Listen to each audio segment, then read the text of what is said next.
¿Qué tal, queridos? Buenos días, tardes o noches, o en el momento en que estén viendo este video. En esta ocasión, en una de nuestras charlas con personas interesantes, con personas que son más inteligentes que nosotros y por eso las invitamos para enterarnos, hemos invitado a un buen amigo desde Perú, Alejandro Martorell, para que nos platique sobre doctrina social de la iglesia. Voy a hacer una pequeña introducción, Ale, y ahorita te doy paso para que te salude, nos platiques y así. Alejandro Martorell es licenciado en Ciencia Política por la Universidad de Palermo, en Buenos Aires, Argentina. Él es peruano. Su tesis trató sobre la doctrina social de la Iglesia, así que estamos hablando con un experto. Además, es investigador, conferencista, articulista en el diario El Correo. Yo he visto casi diario estás publicando en El Correo, Ale. Muy buenos artículos, por cierto. También en El Montonero y en varios periódicos, ¿no? Algunas conferencias que Alejandro ha dado, y para que ustedes se enteren que Alejandro es un experto y por eso lo traemos aquí e intentamos traer expertos y gente más lista que nosotros para enterarnos de las cosas. Estas conferencias han sido alrededor todo de la doctrina social de la iglesia y temas relacionados entre eh, el espacio público, ¿no? Del católico, conferencias como la misión del laico en el mundo, orígenes de la democracia directa y representativa para la Universidad de Tacna, doctrina del reinado social de Cristo para la comunidad misionera de Jesús del Paraguay. Y recientemente te ha entrevistado Infocatólica, ¿no? Que es un medio, si no es que el medio más importante en habla hispana, con relación con la información católica, ¿no? De hecho, las presentaciones, ustedes se darán cuenta para nuestro público que estamos trayendo a alguien que es experto en el tema para que nos oriente. Y nada, dicho esto, Alejandro, ¿qué tal? ¿Cómo estás? Muy bien, muchísimas gracias por la invitación. Para mí es un honor estar en tu programa. Eso de la listeza hay muchas personas que pueden ponerlo en duda, así que yo no estaría tan seguro. Y bueno, más listo que nosotros en este tema, seguro sí.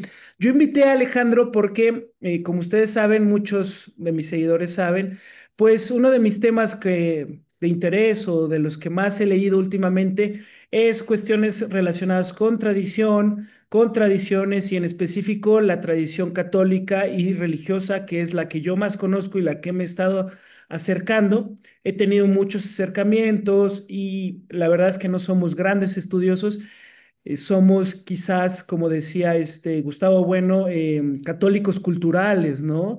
Ujú. Y por ahí quería yo invitar a Alejandro para enterarnos de muchas de estas cosas que son la doctrina social de la iglesia.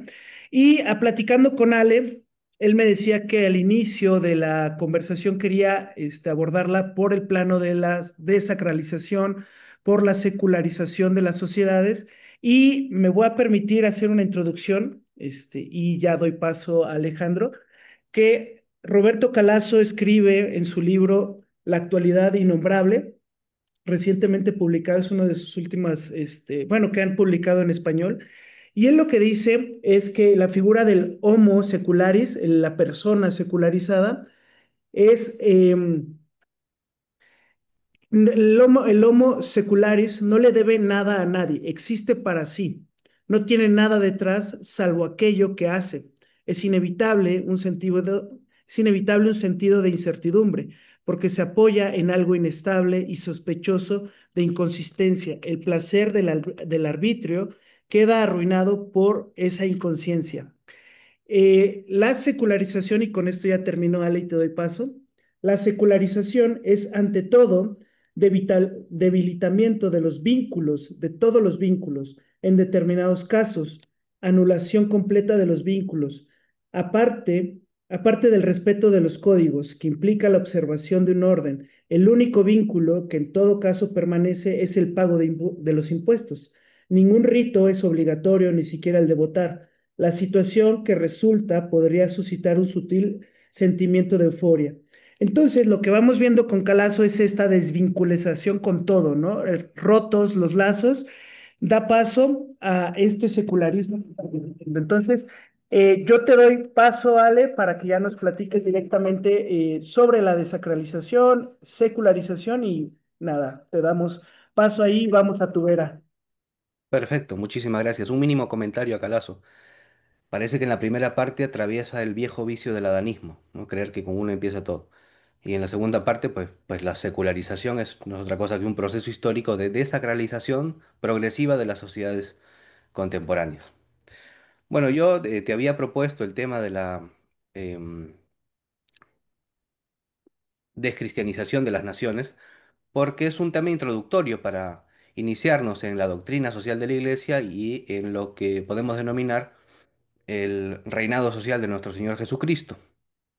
Entonces, para hablar de las causas de esta progresiva y aparentemente irreversible descomposición de las naciones, yo quería hablar de, el fenómeno de la descristianización.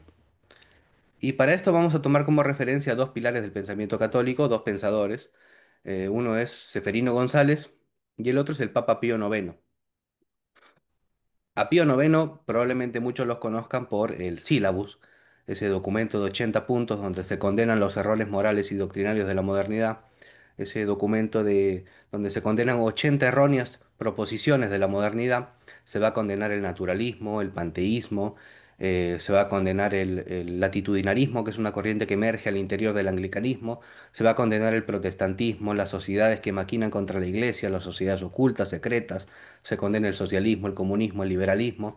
Se va a condenar un concepto clave que tiene plena vigencia, que es el indiferentismo religioso, que tiene dos connotaciones. La primera y más obvia, ser indiferente en materia religiosa, y la segunda es la errónea creencia de que todas las religiones son igualmente verdaderas o que todas las religiones son igualmente falsas.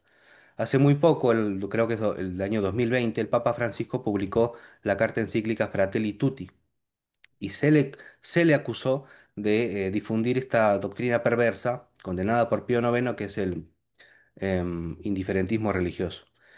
Por cierto, el tema del indiferentismo también ya fue condenado por el Papa Gregorio XVI en la carta encíclica Mirari Vos de 1832, una de las grandes cartas encíclicas de la historia de la Iglesia. Pero no me voy a detener en este documento. Y por cierto, hay un trabajo de Monseñor Gaume, de 1876, que se titula El Catecismo del Sílabus, que explica con extrema minuciosidad, con absoluta rigurosidad, cada una de las 80 erróneas proposiciones que condenó el Papa en su momento. Bien, me voy a detener en otro documento. En el mismo año de 1864, el Papa Pío IX publica la carta encíclica Quanta Cura, una encíclica verdaderamente apasionante, una encíclica deslumbrante, una encíclica donde se condenan los errores morales y doctrinarios de la modernidad, una encíclica que va a condenar lo siguiente, em, que es la tesis, ¿no? Que lo domina en ese momento, que sostiene que la sociedad y el progreso civil exigen absolutamente que la sociedad humana se constituya y gobierne sin relación alguna con la religión, concretamente con la religión católica. El Papa Pío IX está preocupado y pensando especialmente en la juventud, porque si este absurdo, nocivo e impío principio predomina en las sociedades, casi que pensándolo en nuestra época sería algo así como la hegemonía cultural gramsciana, ¿no? Si Claro, predomina en la mayoría de las sociedades, los que se corromperán miserablemente serán los jóvenes. Los que serán arrancados violentamente de la iglesia y caerán en los lazos del error serán la juventud, o lo que él llamaba la inexperta llamada juventud. Entonces, ante este panorama, el Papa Pío IX exhorta con extrema lucidez a abominar y huir enteramente horrorizados del contagio de tal cruel pestilencia. ¿Y cuál es esta cruel pestilencia? La tesis que sostiene que es lícito, que es enteramente razonable y moralmente admisible, desterrar a Dios de la sociedad civil. Ese es el planteamiento del Papa Pío IX y esto es lo que propongo yo también, que es el origen de todos los males está en el fenómeno de la descristianización de las naciones y en el olvido de Dios, que es algo que anunciará la Iglesia a lo largo de los tiempos y a lo largo de sus cartas encíclicas. Había mencionado a la Mirari Voz de 1832. También, el origen de todos los males está en el olvido de las naciones, en el olvido de la noción de Dios. Bueno, el segundo pilar del pensamiento católico, para analizar de forma introductoria este tema, es Seferino González, que fue un sacerdote dominico español, miembro de la Orden de los Predicadores. Casi, no digo íntegramente, pero parcialmente la obra de Seferino González está en la página web de Gustavo Bueno. Han Mm, hecho una recopilación muy interesante. Seferino González escribió Filosofía Elemental, Historia de la Filosofía, también que es muy interesante porque es una obra con pretensiones críticas y sistemáticas de realizar un estudio de la historia de la filosofía en español y desde la perspectiva católica. Es un trabajo novedoso, es un trabajo único, singular, el de Seferino González. Pero él, en 1883, en junio, de 1883 en Madrid, dicta una conferencia, él da un discurso en la Real Academia de Ciencias Morales y Políticas. Y la tesis principal, o lo que a mi juicio es la tesis principal de Seferino González, es la siguiente. Va a decir que la causa principal originaria que esteriliza y detiene la marcha de las sociedades por los caminos del bien es la negación de Dios. mm, Seferino González llega a la conclusión, él identifica que el principio generador de todos los males está en esa perniciosa tendencia de los hombres de pretender desterrar a Dios de la sociedad civil, de expulsar a Dios de nuestros dominios. O dicho en nuestros términos, que la fuente emponzoñada de donde proceden todos los errores está en la descristianización de las naciones y en el fenómeno del olvido de Dios, del desprecio abierto a la Iglesia, que es la Iglesia católica depositaria de la fe y de los más altos saberes en materia doctrinal católica, ¿no? claro. Y perdónale que te interrumpa en ese sentido porque realmente vemos ese olvido de Dios y, digamos, un antropocentrismo que todas las respuestas vienen a través de, uno, la ciencia y dos, desde nosotros, ¿no? Y ya no de la revelación. Perdón que como hiciste una pausa, pensé que ibas a, Ah, pero sí. adelante. No, pero continúa. Estaba muy interesante la reflexión en el antropocentrismo, sí. Es cierto. Sí, yo lo que veo, hay autores que vienen diciendo sobre la desacralización desde siglos, y de hecho te iba a hacer un comentario al margen que algunos autores mencionan que justo con el exoterismo cristiano, digamos que es un clavo final a la desacralización, ¿no? Quería hacer ese apunte también porque quizás también vemos ese que antes las religiones o los teístas o las anteriores religiones, antes de la revelación de Jesús, eran más esotéricas, más de otro orden, ¿no? Menos exotéricas. Entonces quería hacer ese apunte, quizás, porque hay críticas, ¿no? También hacia la Iglesia Católica en específico. Perdón, se me Sí, vino a la... Adelante. sí, y ahora recordando también unas lecturas recientes, el sacerdote italiano Romano Guardini también escribe un texto muy interesante sobre el poder, un libro sobre el poder, y habla sobre el tema ese, ¿no? Del- de cómo hemos expulsado a Dios de nuestros dominios y nos hemos situado en la centralidad, ¿no? La mirada antropocéntrica, con absoluto desprecio de Dios y la mirada trascendente. En el fondo, la secularización es eso, ¿no? El apartamiento de Dios y la negación de la dimensión sobrenatural de la persona humana. Pero bien, yo quería continuar con esta breve exposición de forma introductoria. La Iglesia entonces ya identificó los males. El origen de todos los males está en la negación de Dios, en el olvido de Dios, y casi que de forma médica o siguiendo el método de la medicina, método en griego, como sabemos, quiere decir camino o vía, ¿no? Em, para curar un organismo enfermo, primero hay que determinar las causas. Determinando las causas de la enfermedad, se podrán proporcionar los remedios más eficaces para combatir y extirpar el mal. ¿Cuál es ese mal? El olvido de Dios. ¿Y cuál es la solución? La Iglesia tiene una, que es la doctrina del reinado social de Cristo. Mm, Eso es lo que quería introducir, ¿no? Un concepto acuñado por el jesuita francés Henri Ramier, un hombre que estaba especialmente preocupado por este progresivo y aparentemente irreversible proceso de desacralización de las instituciones sociales, pero quien va a difundir con mucho más éxito y fundamento la doctrina del reinado social de Cristo es el cardenal Pie, también francés y jesuita, ¿no? Louis Edouard François Desire Pie, que, bueno, él sostiene eso, que en la primera mitad del siglo XIX empieza a florecer una tesis errónea en el terreno político y religioso, y que esta tesis errónea va a florecer, antes de germinar, va a florecer en la segunda mitad del mismo siglo. Y es esta tesis que habíamos mencionado, ¿no? De la desacralización de las sociedades y el olvido de Dios.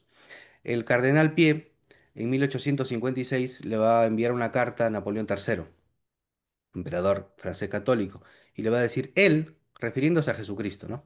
Él debe reinar inspirando las leyes, santificando las costumbres, esclareciendo la enseñanza, dirigiendo los consejos y regulando las acciones tanto de forma privada como de forma pública.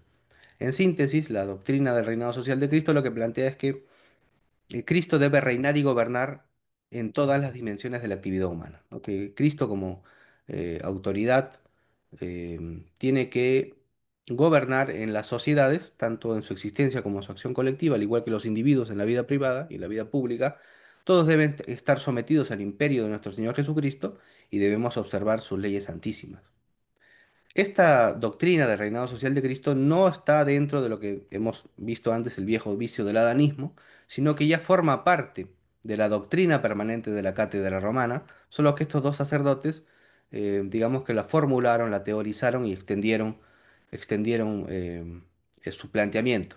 Por cierto, a quien le interese esta, los pensamientos del cardenal Pie, el padre Javier Olivera Rabasi, en su programa de YouTube, que no te la cuenten, habla, creo que le dedica un video, Sí, quizás más, al cardenal Pie, y Monseñor Athanasius Schneider, obispo de Kazajistán, me parece que sigue siéndolo, no lo sé ahora, en el año 2017 en Buenos Aires dictó una conferencia titulada El reinado social y universal de Cristo, y ahí prácticamente toda la conferencia habla de los tratados del cardenal Pie y está disponible en YouTube y también de forma escrita, así que eh, es muy interesante.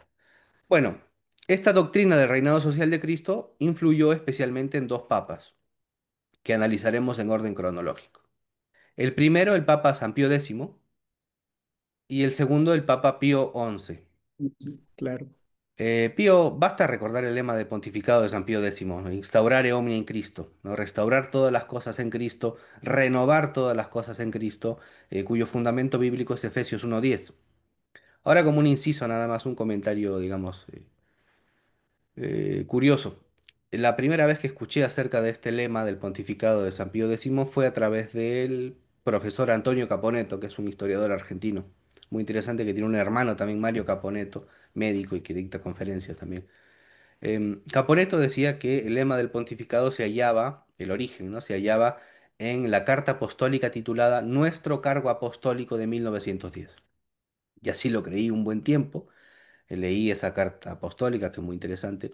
Pero luego descubrí que no es cierto, sino que su origen está en otra, que es la carta encíclica de Firme Propósito, de 1905.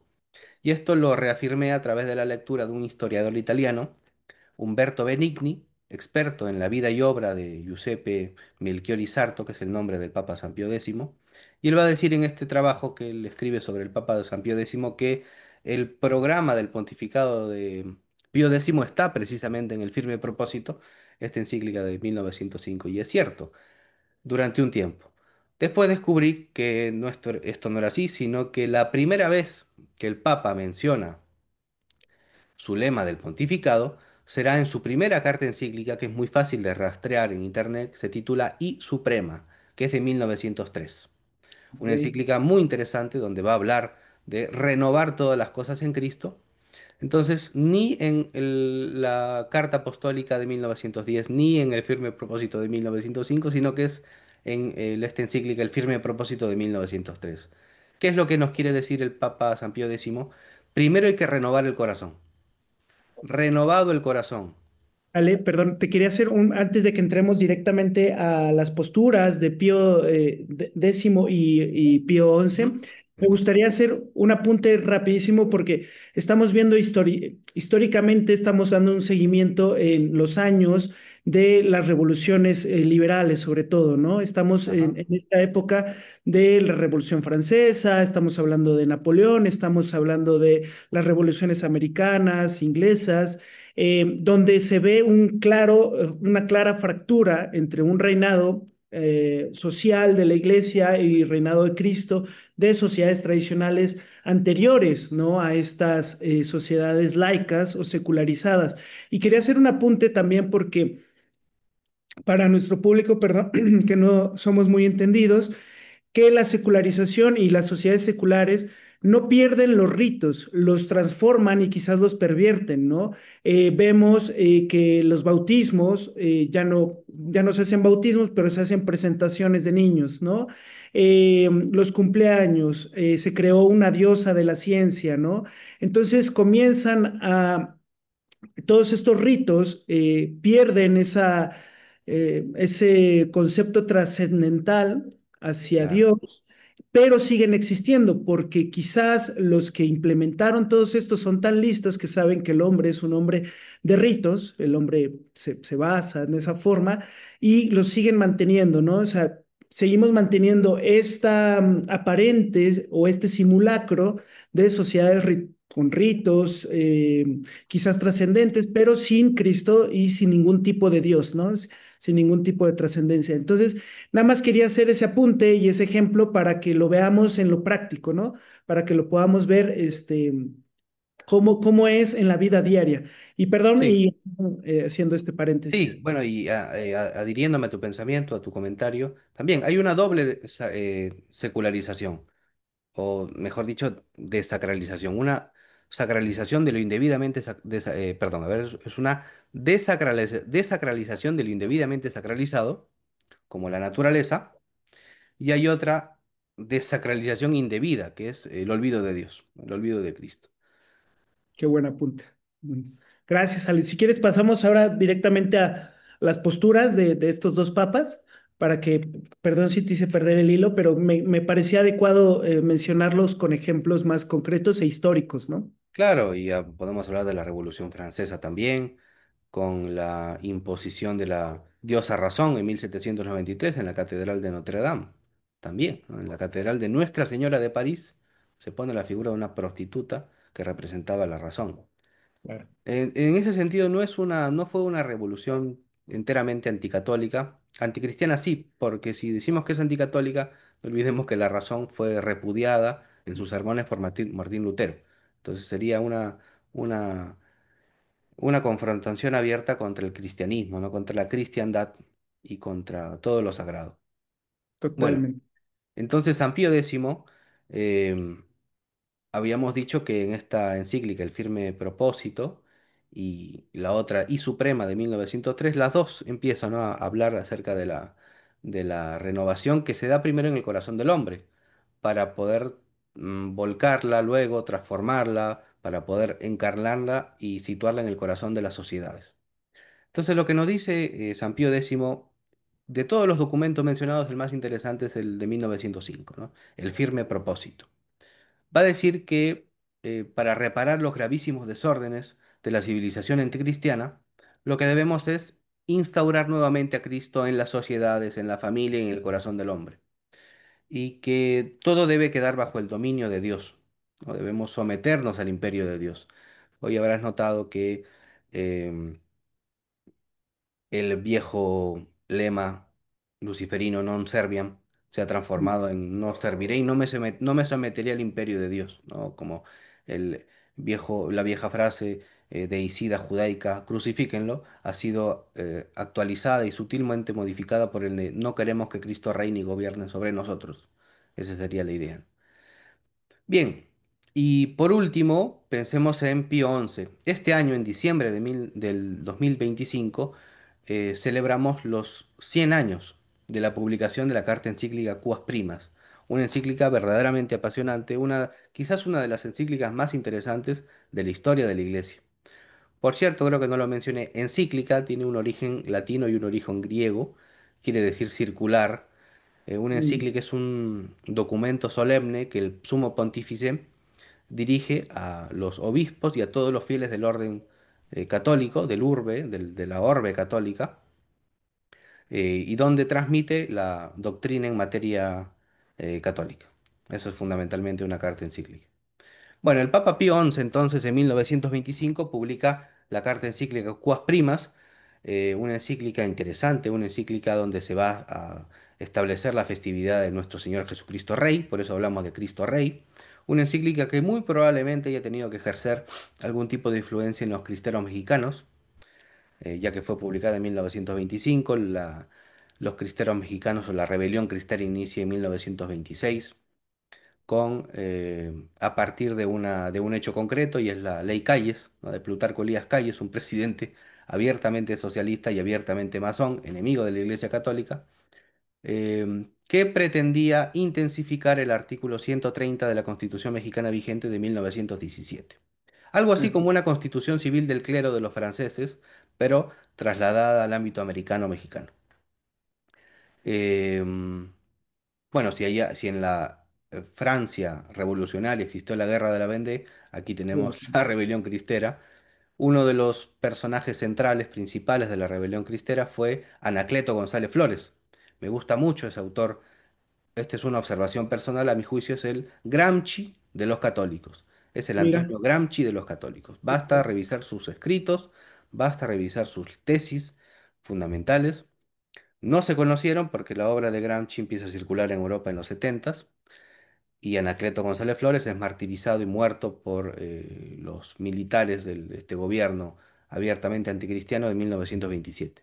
que de hecho, Bueno, perdón que te sí, interrumpa, Ale, en ese sentido, en México tenemos una desaparición de todo este periodo de tiempo de la mm, Guerra Cristera. Nos enseña y se enseña, pues, parcialmente, como un estado laico que es México y con un estado secularizado, pues no se recuerdan, ¿no? Estos héroes que, junto con la Vendée, son las únicas dos guerras que los cristianos se enfrentaron a sí. un Estado, ¿no? Entonces, el padre Javier Olivera Rabasi también tiene buenos, hay que mencionarlo, buenos Él videos, es, ha hecho un libro, ¿no? sí, Tiene publicado un sí, libro. una tesis en historia. Exacto, y ha Ah, venido a dar conferencias a México sobre la guerra cristera. Imagínate ajá. lo pobre de nuestros historiadores que no podemos darnos conferencias a nosotros mismos sobre esto, ¿no? Paréntesis, adelante, Ale, perdón.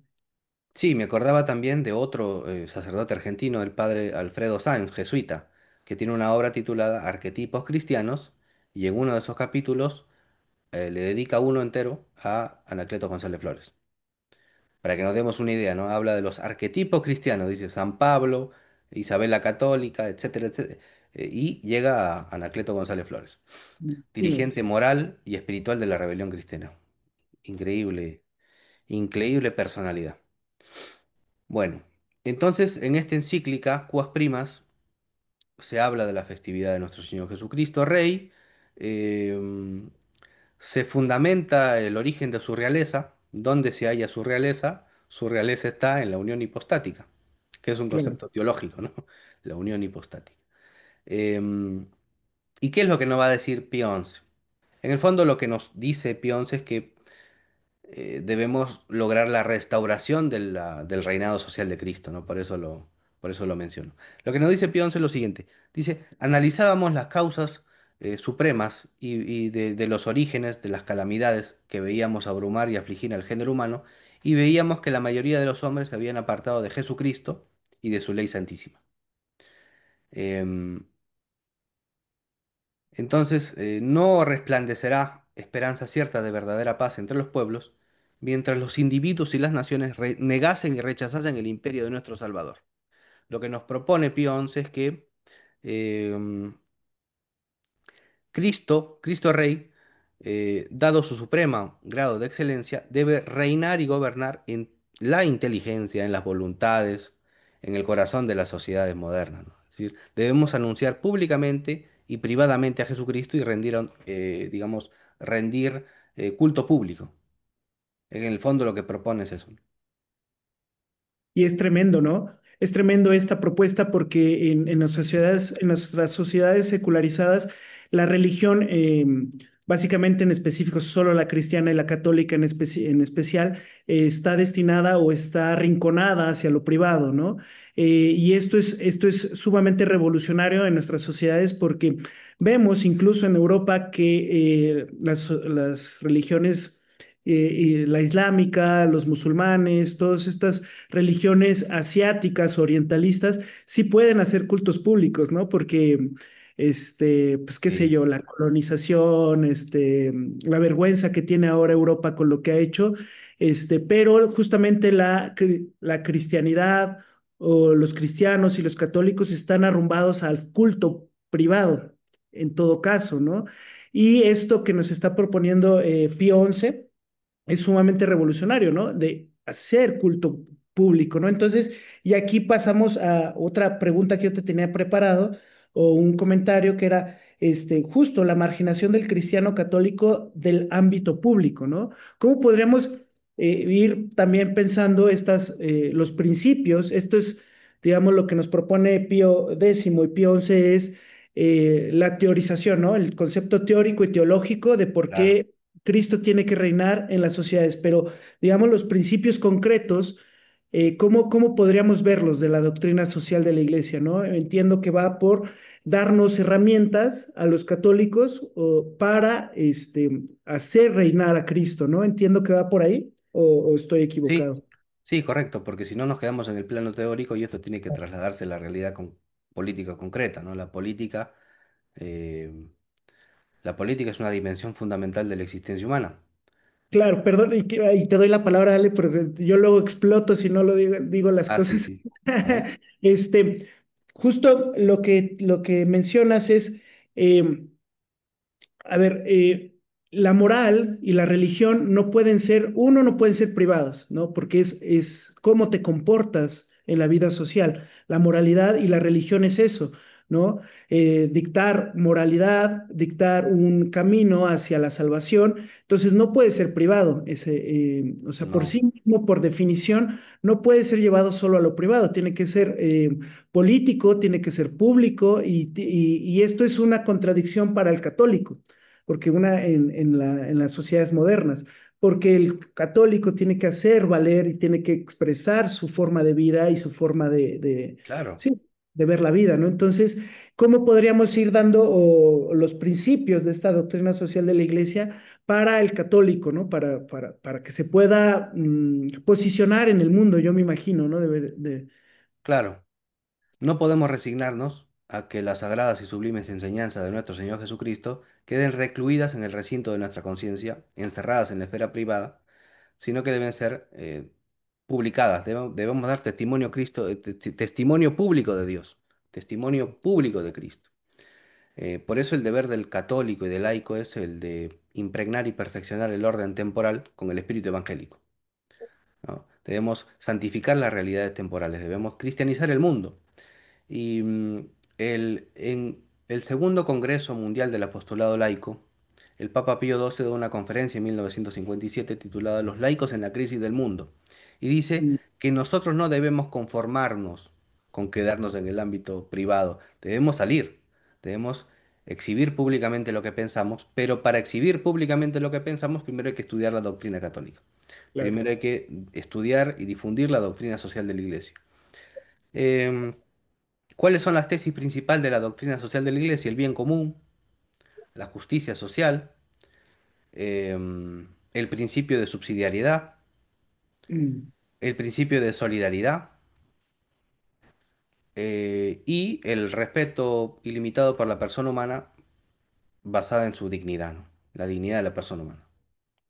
Por justicia social, digamos, es un término tan enarbolado por la izquierda marxista en general y despreciada por gobiernos liberales también.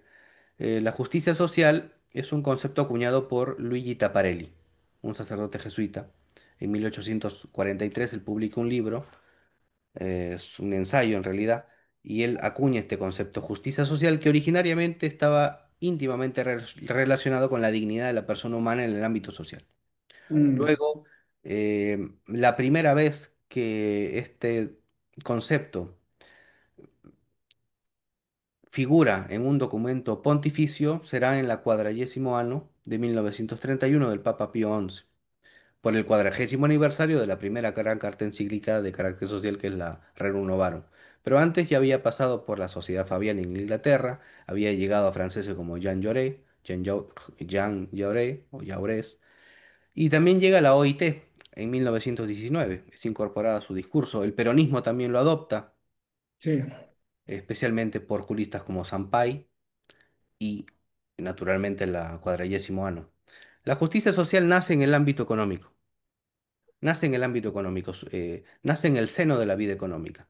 Uno tiene que tener lo suficiente para sostenerse, y si tiene familia, lo suficiente para sostener a la familia. El principio del bien común. Todos estamos orientados. De hecho, la política, el fin último de la política es la conquista y defensa del bien común. Estamos orientados al bien común. También, el bien común, por bien común entendemos que el orden social debe estar de tal manera articulado que todos podamos desplegar plenamente nuestras potencialidades, tanto intelectuales como morales y todo eso, en un ambiente, en un orden social justo donde haya claro, paz interior, donde haya seguridad interior, y esto es fundamental. Luego tenemos el principio de solidaridad entre los ciudadanos, pobres sosteniéndose entre pobres, patronos sosteniéndose y colaborándose mutuamente, ricos sosteniendo a pobres, y así mutuamente. Es decir, el principio de solidaridad es el principio de amistad o caridad social. Y luego tenemos el principio de subsidiariedad, que podemos sintetizarlo de la siguiente manera: tanta libertad como sea posible para los cuerpos intermedios o para las asociaciones intermedias, y tanta intervención del Estado como sea necesario. Es decir, la idea no es que el Estado sea, regule todas las actividades de la actividad humana. El Estado tiene que dejar espacio para la libre iniciativa de los cuerpos intermedios, de las instituciones intermedias y de los miembros de la sociedad civil y de los católicos en general. claro. Me venían muchas ideas a la cabeza porque realmente todos estos conceptos, alguna vez escuché un amigo y yo argumentaba algunas cosas relacionadas con este tema y me decía, ¿a poco necesitas a Dios para hacer todo esto? Mm. Y le digo, pues parece que sí, porque la gente sigue robando, la gente sigue corrompiéndose, la gente sigue la lucha de clases. Y yo te lo traslado porque no sé si es una respuesta adecuada o cómo podríamos contestar a estos argumentos, ¿no? Porque si bien todos estos conceptos nos parecen a todos medianamente aceptables y pueden ser aceptables en según qué ideologías, estas ideologías no te aceptarían o no nos aceptarían eh, que todo esto lo hiciéramos a través de Dios, ¿no? Creo que es una de las respuestas que tenemos que dar ante si queremos convencer, ¿no? En mayor medida a otras personas. No sé qué te Sí, surja. sí, de fondo está el laicismo, ¿no? La ideología laicista, que es distinto de laico. Laicidad y laicismo son conceptos completamente diferentes. Pero antes, nosotros defendemos esto porque hay un reconocimiento de la dignidad sagrada de la persona humana y su derecho a la vida, su derecho a la libertad religiosa, etcétera, ¿no? Dignidad que está íntimamente relacionada, o mejor dicho, cuyo fundamento es Dios. Entonces, por eso, ante el no reconocimiento de la dignidad sagrada de la persona humana, se cometen crímenes como los crímenes comunistas y, bueno, tantos crímenes espantosos que hemos visto a lo largo de la historia. De fondo te decía que está el vicio del laicismo. Entre laicidad y laicismo debemos diferenciarlo, ¿no? Laicismo es el apartamiento de Dios, es el apartamiento desvergonzado de Dios, es en el fondo obrar como si Dios no existiese y como si la iglesia no existiese. Y por laicidad entendemos concordia o mutua concordia entre las dos esferas, la civil y la espiritual, entre la religiosa y la política. Deben respetar sus competencias, cada quien en la esfera de sus competencias tiene límites y debe respetarlos y no debe intervenir en otros como ocurrió en Francia, como ocurrió en México con la rebelión cristera. Que una autoridad gubernamental impida la realización de actos públicos religiosos es violar y transgredir la esfera que le compete, que es la esfera civil. Entonces, digamos, laicidad y laicismo la Iglesia Católica ha defendido, y recuerdo ahora la encíclica Immortale Dei de 1885, la laicidad rectamente entendida es algo que defiende la Iglesia. El laicismo, naturalmente que es condenado, ¿no? Porque el laicismo lo que pretende en última instancia es la negación de Dios. Totalmente, ¿no? Entonces, y finalmente, bueno, yo me da una sensación ahorita que estamos platicando porque vemos una sociedad, en todo esto yo veo múltiples consecuencias, ¿no? Ya has mencionado los crímenes que son evidentes y no puedo, a mí me da por mencionar muchísimos, pero a lo mejor hasta nos bajan el video si los mencionamos, pero todos sabemos, ¿no? Los crímenes que está cometiendo las otras sociedades secularizadas o desacralizadas. Sin embargo, yo veo un fenómeno que es mucho más grave, quizás, que es la desesperanza, ¿no?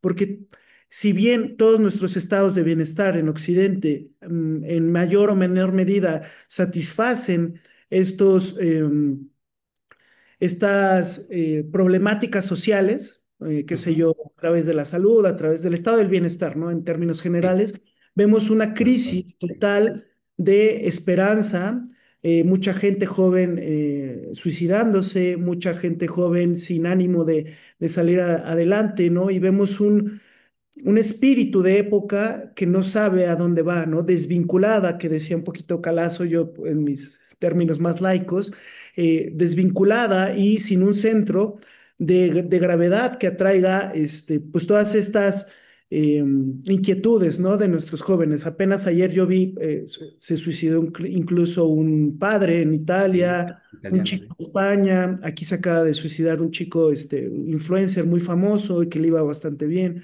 Y vemos que aún satisfechas todos estos principios en términos de laicismo, en términos laicos, digamos, vemos que no satisface en respuesta al ser humano, ¿no? Y quizás por ahí, a mí en lo particular me da la sensación de que ahí es donde entra el concepto de Dios, ¿no? Sí. Bueno, Entonces, recuerda lo que decía San Agustín. El corazón humano permanecerá inquieto hasta que no descanse en Dios. Eso es lo que totalmente. ocurre en el fondo, todo es eso, ¿no? En el fondo, el olvido de Dios es el origen de todos los problemas.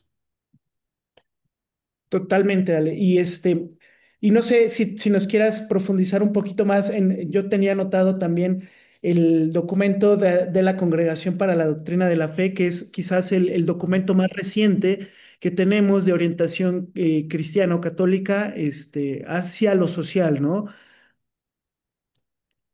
¿Entramos en eso? Sí, sí, si quieres, si no, Sí, brevemente, para no fatigarte demasiado y a nuestros no, oyentes. no, no, hay mucha información, de hecho, o sea, sí, yo me lo estoy anotando todos porque es mi ruta, Ajá. pero de todas formas, como me lo habías mencionado, y porque es un documento más actual, ¿no? Claro, es del 2002, de fines de 2002, me parece que de noviembre, por la Congregación para la Doctrina de la Fe. En ese momento el prefecto era Joseph Ratzinger. En ese tiempo, bueno, el conjunto, firmado por el Papa Juan Pablo II, ¿no? Ratzinger tiene dos grandes documentos como prefecto. Una condena a la masonería del 83, que permanece invariable a la doctrina católica en relación a la masonería, y permanece invariable porque masonería y catolicismo son términos incompatibles. Y el segundo es este tema de la Congregación para la Doctrina de la Fe sobre la política. Es la nota doctrinal sobre algunos aspectos relativos a la conducta y el compromiso de los católicos en la vida política. Este documento lo que nos dice, sintetizando para, digamos, lo que a mi juicio representan las ideas centrales, ¿no? Dice que todos los campos de la vida laical entran en los designios de Dios. Entonces, si todos los campos de la vida laical entran en los designios de Dios, no tenemos por qué caer en la marginalización de Cristo. No tenemos por qué excluir a Cristo, expulsar a Cristo de nuestros dominios. Por el contrario, debemos integrar nuestros profundos valores religiosos cristianos, nuestras creencias religiosas cristianas, con la actividad política concreta. Debemos hallar esta perfecta armonía o coherencia entre la fe y la vida, entre la religión y la política. En ese sentido, no tenemos por qué llevar una vida doble o paralela, ¿no? Una vida doble según la cual en el ámbito público nos guiamos nos guiamos por las sublimes y sagradas enseñanzas de nuestro Señor Jesucristo, nos sometemos, vivimos en la ortodoxia católica, pero en el ámbito público llevamos una vida heterodoxa y desviada, contradiciendo por completo aquello que se ejecuta en la vida íntima. Esta vida doble o paralela ha sido estudiada perfectamente por el Papa León XIII en la carta encíclica Immortale Dei de 1885, que va a decir, refiriéndose al ciudadano católico, ¿no? Que no son al ciudadano católico que interviene en el ámbito público, que no son conceptos contradictorios entre sí. Ser político y ser cristiano no son conceptos contradictorios entre sí. Se puede vivir perfectamente bien, es decir, uno no tiene por qué abandonar la política para poder vivir cristianamente. Claro, Y sobre esta vida doble o paralela, yo quisiera hablar aquí de forma literaria o recurriendo, mejor dicho, a la literatura. Esto, lo que nos proponen estas tesis de ser, eh, olvidar la religión en el ámbito público y en la política, es algo así como una propuesta de vida de naturaleza esquizofrénica, de partir de división de la personalidad. Viene a nuestra mente seguro el doble fantasmagórico de la literatura, es decir, pretenden que encarnemos el extraño caso de Dr. Jekyll y Mr. Hyde, obra correcto. fundamental de Stevenson. Pretenden que seamos como el monje Medardo en Los Elixires del Diablo de Hoffman. Pretenden, con sus particularidades, claro, hacer algo así como el William Wilson de Edgar Poe, o yendo a la... o el doblaje, no sé, se me ocurre el doblaje de Julio Ramón Ribeiro, o una obra que no la tengo leída, pero que me llama mucho la atención, que es El Vizconde de Mediado, creo que es de Italo Calvino. Lo mismo, Sí, ¿no? La partición o fractura de la personalidad. Es decir, no hay desgarramiento, tal desgarramiento interior. No tiene por qué existir tal fractura interior. Si vamos al cine también, ¿no? Tantas películas que se han hecho sobre Dr. Jekyll y Mr. Hyde. Por ejemplo, hay una que me gusta mucho que es El hombre y la bestia de Victor Fleming del año 43. Y hay otra más reciente que actúan Julia Roberts y John Malkovich, Los secretos de Mary Shelley, creo que es creo que es del 2019. Bueno, es esto lo que nos proponen, ¿no? Dividir la personalidad, fracturar la personalidad y entonces, en síntesis, en el ámbito público nos guiamos por el principio de insubordinación, no nos sometemos a la ley evangélica, y en el ámbito privado, en el ámbito doméstico, sí nos podemos someter a los preceptos evangélicos, contradiciendo esto, ¿no? Es decir, esto es una contradicción, esto es una incoherencia y esto es una hipocresía que nace con Lutero, no solo con Nicolás Maquiavelo. Tengo atrás una obra muy interesante de un escritor argentino, desconocido prácticamente, Juan Manuel Palacio, hijo de Juan Manuel Palacio, jurista, ¿no? El que ¿no? publicó una obra sobre el Apocalipsis, me parece, o sobre el milenarismo. Porque lo citaron, digo, en uno de los programas de Lágrimas en la Lluvia, cuando hablaban del milenismo o milenarismo, como prefiere el padre Castellani, ¿no? Hablan del milenismo. Carlos, Y a ver, bueno, ven aquí. Yo tengo aquí a ¿a dónde Castel, está? ¿Dónde aquí está? escondidito, pero está acá Ah, el mira. Apocalipsis San Juan. El No, padre Apocalipsis Castellani extraordinario. extraordinario. Creo que hemos hablado en alguna vez sobre el padre Castellani. Totalmente. Todo esto me surgen muchas ideas porque yo recuerdo mucho la intervención, me parece que fue Belloc cuando entró al Congreso en Hilary Inglaterra. Belloc. Ujú. Hilary Belloc, que justamente él dice, no, yo soy cristiano, yo soy católico, soy esto, yo enseño mis cartas, ¿no? No voy a ir Ajá. en contra de esto que yo conozco, ¿no? Entonces, yo creo que hay que ir, un poquito para ir cerrando, porque también me gustaría arrancarte algunas palabras sobre quizás la nueva doctrina, o no nueva, pero con la nueva administración del Papa León XIV, que vemos Ujú. o por lo menos me da la sensación de que hay una clara enfrentamiento quizás hacia el mundo moderno. Se está viendo un rescate de ciertas tradiciones que quizás en otros papados se estaban perdiendo y que están en franca confrontación con el mundo moderno, ¿no? En principio, quería hacer este apunte de Belloc y para decirle a los católicos o decirnos a todos que uno hay que ser valientes, ¿no? Porque el mundo moderno es difícil y es concreto y te aísla cuando te escuchan hablar de esto, ¿no? Eh, Segundo lugar, que existe un grupo de resistentes que está resistiendo, ¿no? Y que parece que el mundo Yo, qué sé yo estaba viendo las estadísticas de nuevos bautizados en Francia y es un boom tremendo, ¿no? El catolicismo en Hay un Inglaterra ascenso. está en ascenso fuerte. Estamos viendo un pendulazo también, ¿no? En Hungría, en Europa del Este, con pensamiento, Polonia está siendo muy resistente en ese sentido, pero a mí me da la sensación porque yo tengo un buen amigo con el que siempre discuto en este tema y nos dice aquí en México ¿cuándo te volviste tan mocho, no? Cuando nosotros decimos mocho a los, quizás, a los más radicales en cuanto a la Ah, ya entendí. religión, Claro. ¿no? Supuesto fanatismo religioso. Fanáticos, ¿no? Y yo lo que contesto, lo que me da la sensación es, si uno acepta que existe un Dios, no puede ir en contra de un Dios, ¿no? Yo siempre he pensado que los demócratas, cuando se les aparezca Dios, van a decir, oye, ¿quién te votó, no? O sea, eso no es Dios, ¿no? O es palabra revelada o no es palabra revelada, ¿no? Y esta tibieza que vemos entre los católicos actualmente, pues es complicada, ¿no? Yo me asumo un poco ahí porque estoy en ese tránsito, ¿no? Y es complicado. Yo les quiero transmitir a toda la gente que no es sencillo, ¿no? Interesante, interesante. Eso, Entonces, la tibieza, claro.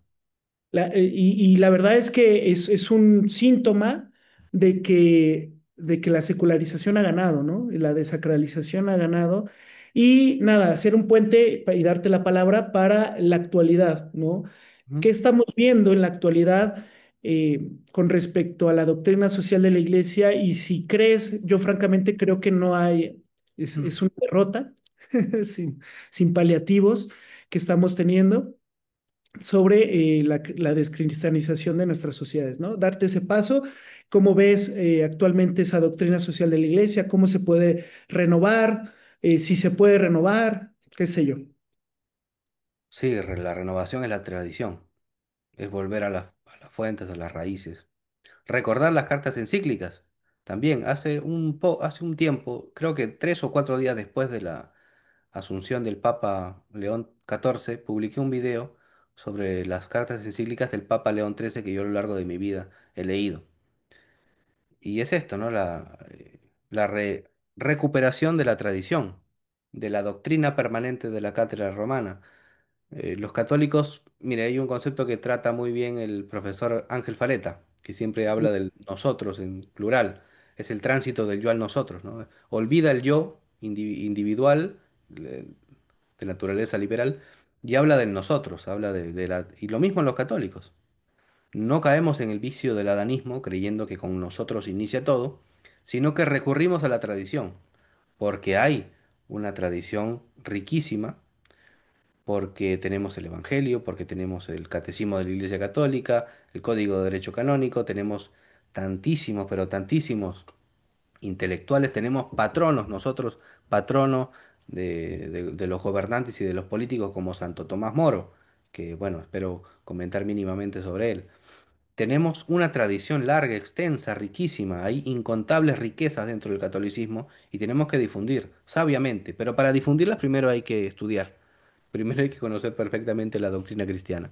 No olvidemos las 14 obras de misericordia. Con esto es mínimo, ¿no? 7 obras corporales y 7 espirituales. No las voy a decir porque es probable que mi memoria falle y suele fallar en momentos decisivos. Pero hay de las 3 espirituales, que son las más difíciles de ejecutar, está regulado por el catecismo, ¿no? Esto de las 14 obras de misericordia, así que lo pueden encontrar en el catecismo de la Iglesia Católica. Es enseñar al que no sabe, corregir al que se equivoca y... eh, ya, pues, se me pasó. Enseñar al que no sabe, corregir al que se equivoca y... bueno, son tres.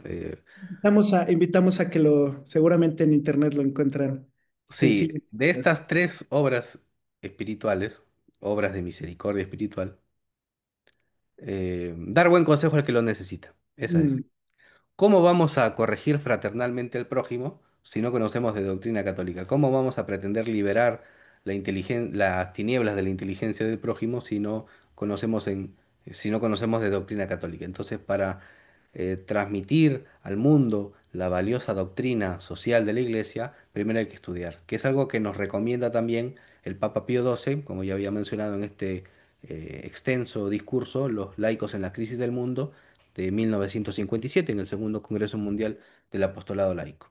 Bueno, el Papa León XIV recupera entonces la tradición, pero esto es obvio si ha elegido el nombre de León XIII, que es el gran papa de las grandes cartas encíclicas, Rerum Novarum, em, Immortale Dei, Libertas Prestantissimo de 1888, La Humanum Genus, que es la gran encíclica condenatoria de la masonería del año 84, la carta al cardenal Gibbons, donde condena la herejía del americanismo, también el Papa de la oración de San Miguel Arcángel.